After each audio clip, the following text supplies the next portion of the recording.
This next story is one that is hard to tell, and the video is hard to watch. But the victim feels it's important that you know what happened to her inside a local jail. Channel 3 News is the only station in town who has this disturbing video. Now, the investigator, Tom Meyer, joins us with an exclusive Channel 3 News investigation on what's being called an outrageous strip search of a Stark County woman. Tom? Well, Hope Steffi has sued the Stark County Sheriff, accusing deputies of using excessive and brutal force. The sheriff denies the allegation. Now, this story may be hard to watch, but the victim and her husband want me to show you what happened in hopes that you and those you love will never experience a night like this. You're going up for Christmas. Hope Steffi is scared to death. Her husband, a high school educator, I want to show you this, okay? Can't believe what he's watching on videotape as Stark County Sheriff deputies pin his wife down to a jail cell floor. Just relax. Okay, just relax. What are you doing? You don't treat people like this. Stop. I don't think murderers are treated like this. Steffi weighs 125 pounds. She's in handcuffs, face down. Yet her lawyers say up to 7 individuals working for the sheriff or jail are in the cell. Both women and men deputies forcibly remove all her clothes. What are you doing? Two males holding her down as she's butt naked. That's wrong. The video, obtained exclusively by Channel 3 News, gives us a rare inside look at what can happen to you or a loved one, even if you're the one who calls police for help. What did she say? She said she felt like she was raped without penetration.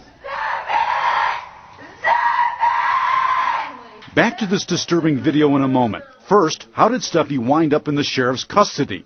Amazingly, it started with a 911 call for help. Who's crying? The girl that got attacked, my second cousin. Okay, what is she hurt? She has a cut on her nose that's bleeding, and there's a patch of hair on the ground beside the car. A deputy responds to a report of an assault. Hope Steffi is identified as the victim, the one who needed help. But when help arrives, things get even worse. Hope was not treated as the victim. The situation gets complicated. Steffi says she accidentally turned over the wrong driver's license. It belonged to her sister who passed away. Steffi keeps it as a personal memento. Despite her pleas to return it, her lawyer says the officer refuses. The officer had said to her, "Shut up about your dead sister." The sheriff denied that allegation in a written response to Steffi's lawsuit. He accuses the injured Steffi of starting the altercation with a deputy. Soon, Steffi is put in the back seat of the sheriff's cruiser. Listen closely on dash cam video as Steffi's friend reassures her that she's the victim and that nothing will happen to her. I know you didn't do anything, Hope. He needs to know that it's not your fault. Eventually, Steffi is handcuffed and hauled away to the Stark County Jail to answer questions. Among them, do you have any weapons or sharp objects? Have you ever thought of harming yourself? When Steffi responds, now or ever, she says deputies knock her down and place her feet in a pretzel position. And you have to ask yourself, what was the purpose of this strip search? What was the necessity of it? This was a disorderly conduct claim. Steffi repeatedly questions officers about what they're doing. This is horrific. This is a government agency forcing their will on a citizen. Steffi pleads for deputies to stop, and when they begin removing her underwear and bra, she begins to scream. That could be your wife.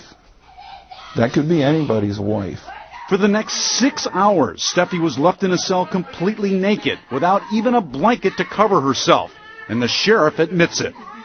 She says she wrapped herself in toilet paper to keep warm and to prevent anyone else from seeing her nude. She also says she was denied access to a phone and medical assistance for injuries that included a cracked tooth, a bulging disc, and bruises.